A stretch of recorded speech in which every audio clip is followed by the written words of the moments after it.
ternyata kita bisa rekaman di rumah pakai lemari yang ada di rumah, terus kita pakai bed cover, pakai selimut, ada 4 selimut, kanan, kiri, belakang, atas. Akhirnya terciptalah lagu Hulaleng Dia. Terus aku di TikTok bikin duet sama teman-teman yang lainnya. Kadian juga, yuk kita duet juga dong. Wah, ya ayo dong.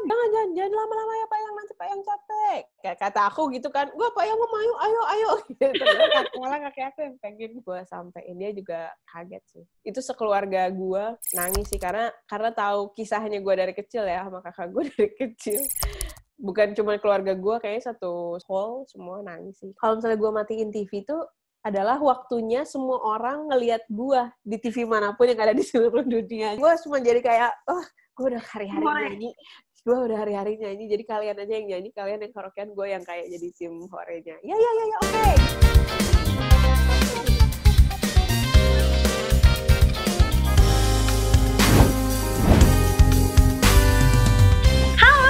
Di Teritori, teman cerita Eventory. Ketemu lagi of course with me Indi Arisa.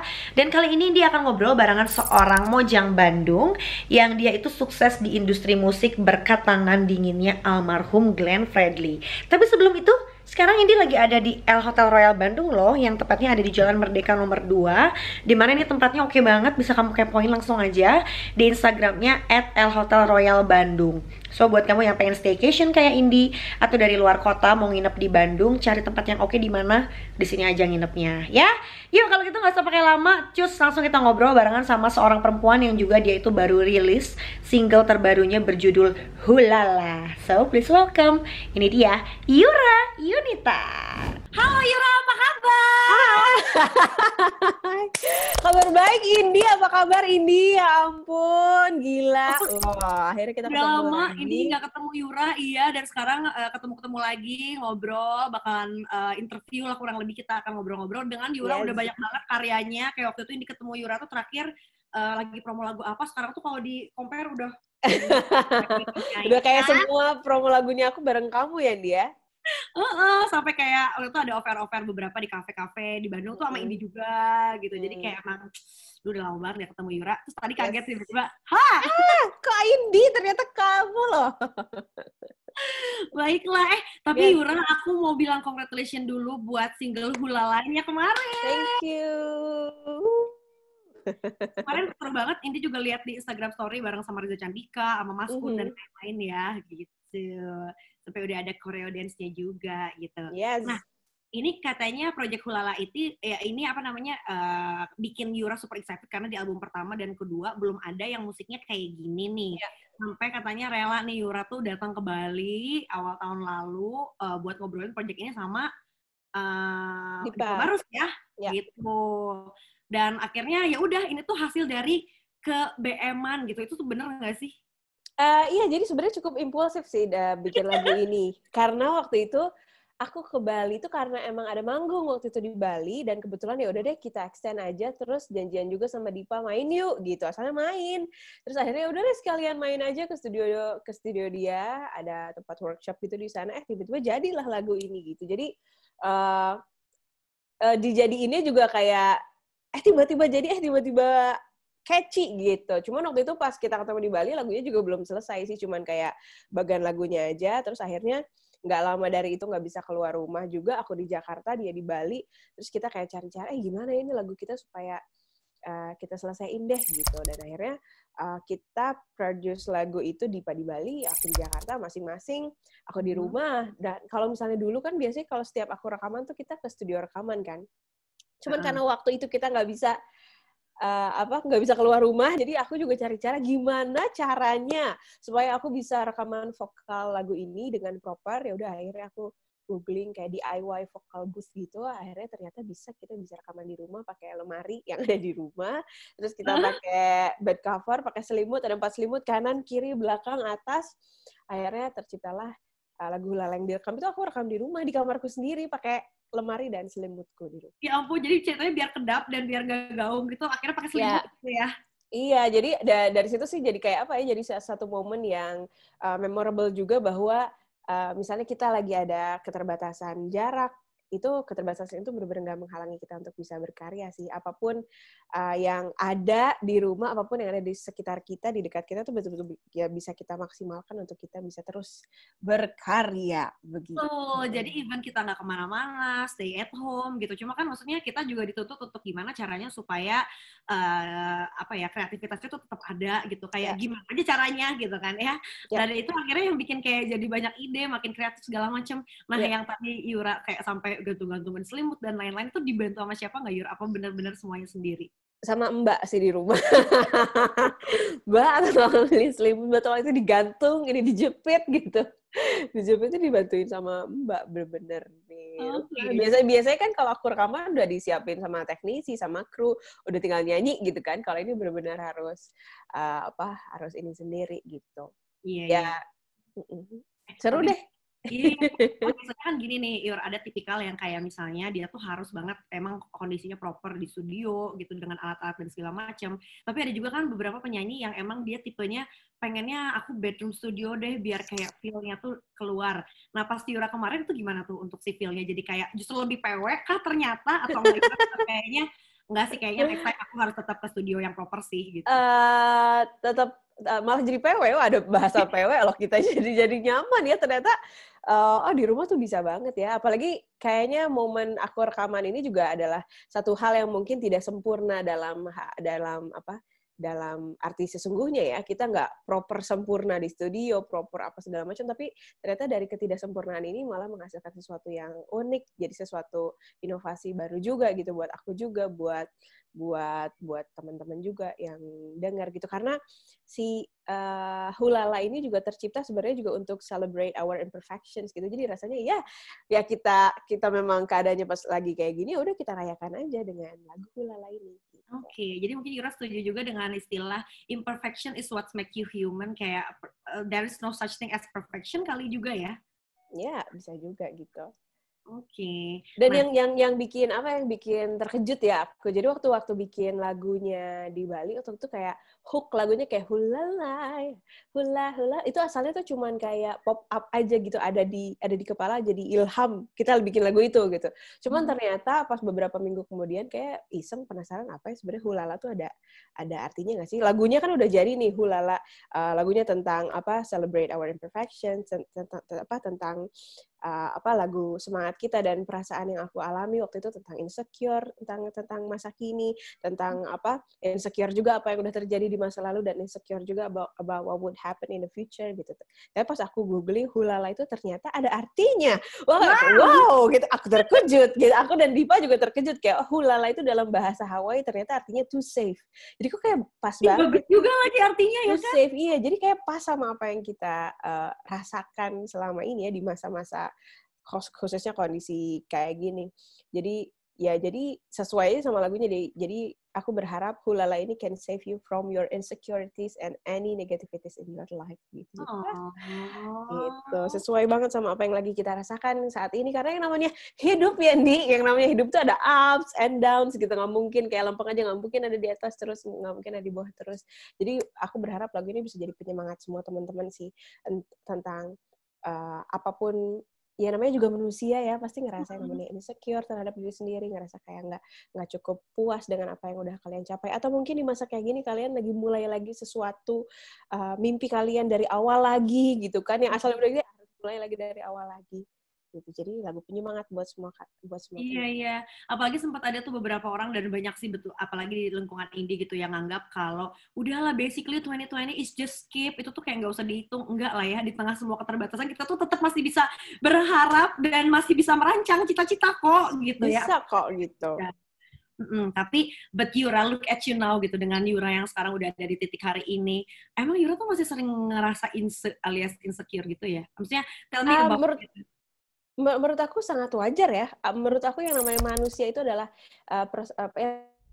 perasaan yang sangat humanis saat kita merasa insecure apapun itu, apalagi di masa-masa saat kemarin saat aku nulis lagunya ya. Jadi ini kan memang ditulis betul-betul karena apa yang sedang aku rasakan dan ternyata juga mewakili hampir semua teman-teman yang ngalamin di momen seperti ini gitu, saat kita ngerasa nggak mindful sama apa yang terjadi saat ini. Ya itu dia, dan ada yang namanya monkey mind, tau gak sih monkey mind ya, pikiran kita Loncat itu kan. loncat ke masa lalu, terus loncat ke masa depan, insecure tentang apa sih nanti kayak ke depan ini kapan selesainya sih, nanti insecure apa yang akan terjadi di masa depan gitu. Nah, makanya dari lagu ini juga aku kayak aja jadi pengingat untuk diri aku sendiri sih bahwa kita tuh mesti mindful sama apa yang terjadi saat ini. Jadi kalau misalnya kita betul-betul sadar betul sama apa yang terjadi detik ini, saat ini juga itu yang bisa bikin kita jadi tenang dan lebih bahagia, dan ternyata banyak sekali hal-hal sederhana yang bisa kita syukuri di lingkungan kita. Setuju, ini kayaknya Yura berarti suka meditasi ya? Oh iya banget. Sama! Emang kayak gimana ya caranya supaya kita tuh pikiran nggak di masa lalu dan di masa depan, ya emang mensyukuri bahwa we live for today aja gitu kan, yang kayak we do our best for today, dan ya udah pikirannya be present dan be mindful, itu tadi benar kata Yura. Iya, mindful mulai dari hal-hal sederhana yang kita lakukan setiap hari ya, mulai dari makan. Biasanya kita makan tapi pikirannya kayak kemana-mana gitu.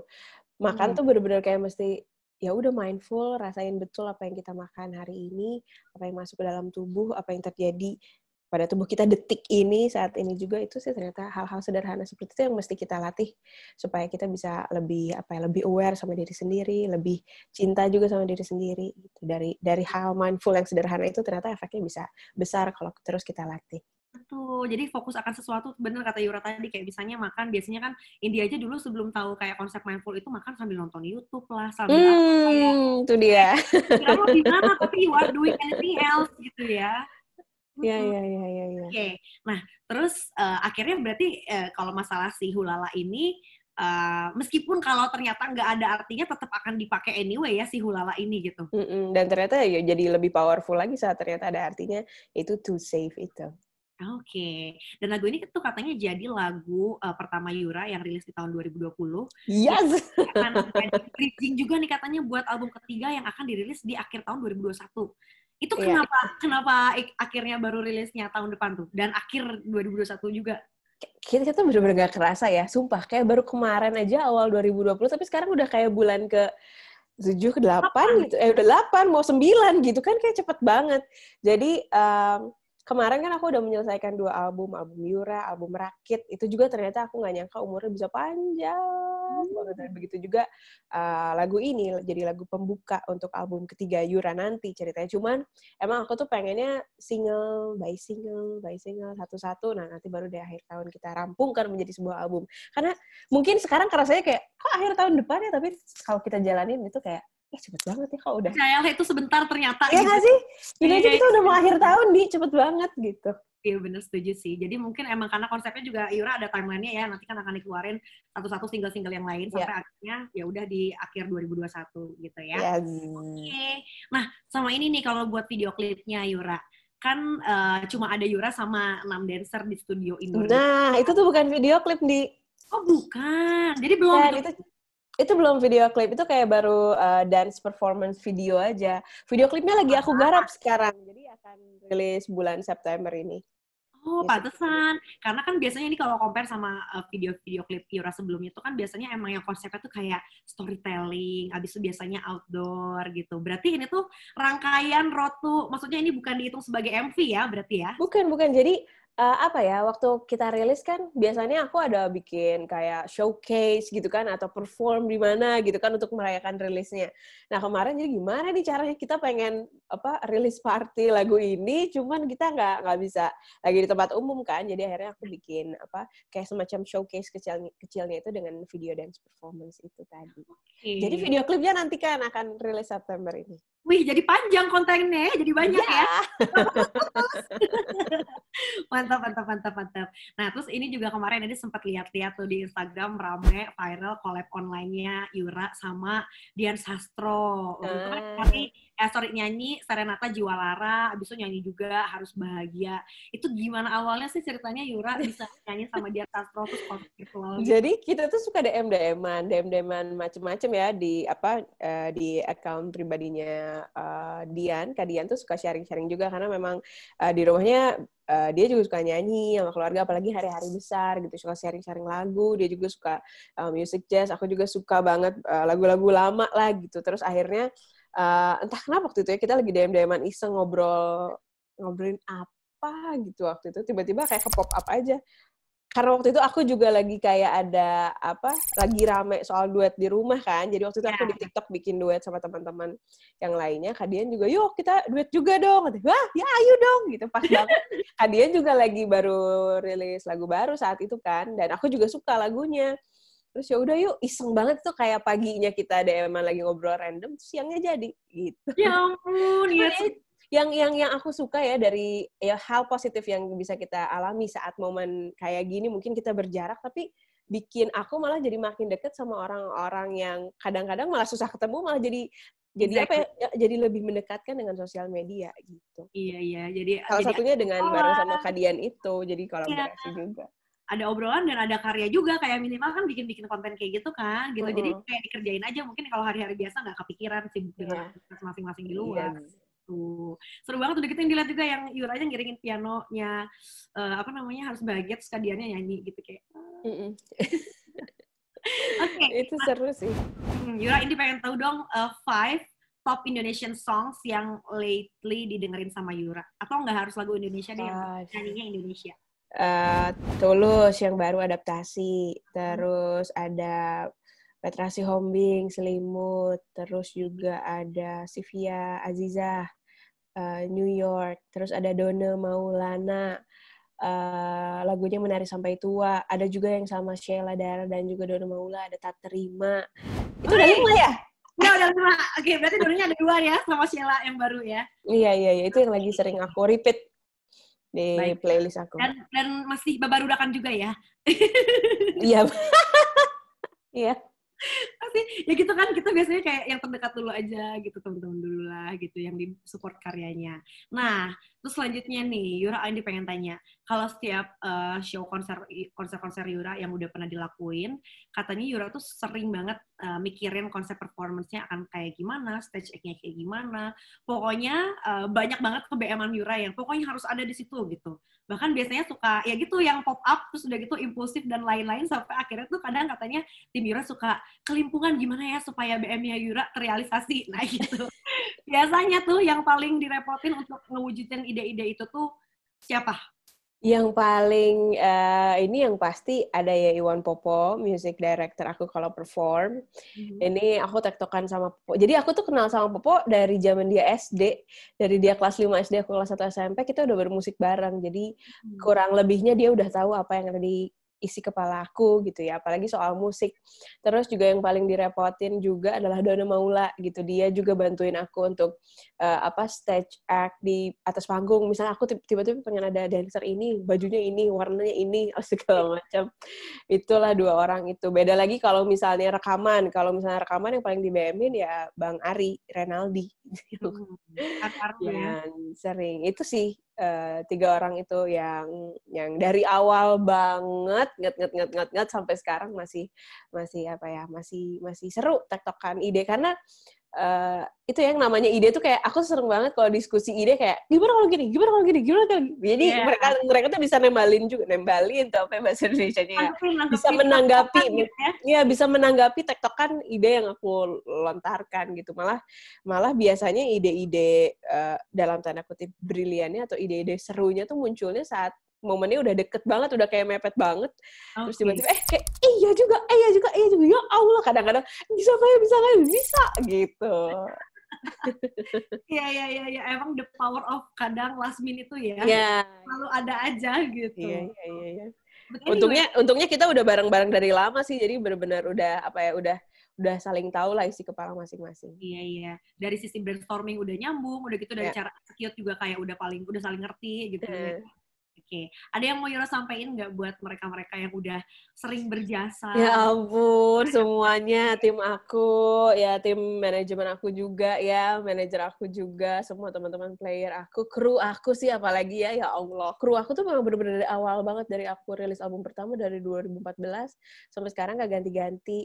Terus buat Popo juga aku dari SD banget, dari di SD aku SMP, buat Doro Maula, udah berapa 10 tahun juga, buat Bang Ari dari aku SMP juga, Bang Ari sampai sekarang, semua player-playerku juga boleh dari zaman aku SMP, semuanya tim manajemen juga, terima kasih banyak ya, pasti nggak akan ada yang namanya sebuah karya, sebuah event, atau sebuah pertunjukan tanpa kalian semua yang begitu berjasa, begitu berarti juga untuk perjalanan karir musik Yura. Dan mudah-mudahan kita bisa terus berjalan, terus sampai nanti bisa terus berkembang, terus bisa berjalan, dan terus dikasih kesempatan baik dan luar biasa untuk kita semua. Dan semoga kita jalan terus dan kompak terus. Terima kasih banyak semuanya. Amin. Seneng banget berarti punya tim yang langgeng, katakanlah dari awal karir Yura, dari first album sampai sekarang, orangnya masih yang itu ya gitu. Masih sama. Iya. Tapi ada nggak sih konsep show yang bener-bener jadi impian Yura banget gitu? Aduh. Wih, siapakah penyanyinya? Dinantikan sebentar lagi, aku nggak sabar. Aku ingin menyebut namanya, cuman biar kejutan deh bulan September. Siapapun itu jangan pernah dipendam sendiri sih, minimal ceritain ke sahabat kamu, karena kalau kamu pendam sendiri nanti kayak bebannya berat sendiri gitu. Nangis sih karena tahu kisahnya gue dari kecil ya, sama kakak gue dari kecil. Bukan cuma keluarga gue, kayaknya satu hall semua nangis sih. Kontributornya The Pattern tuh adalah Bin ya? Iya nggak sih?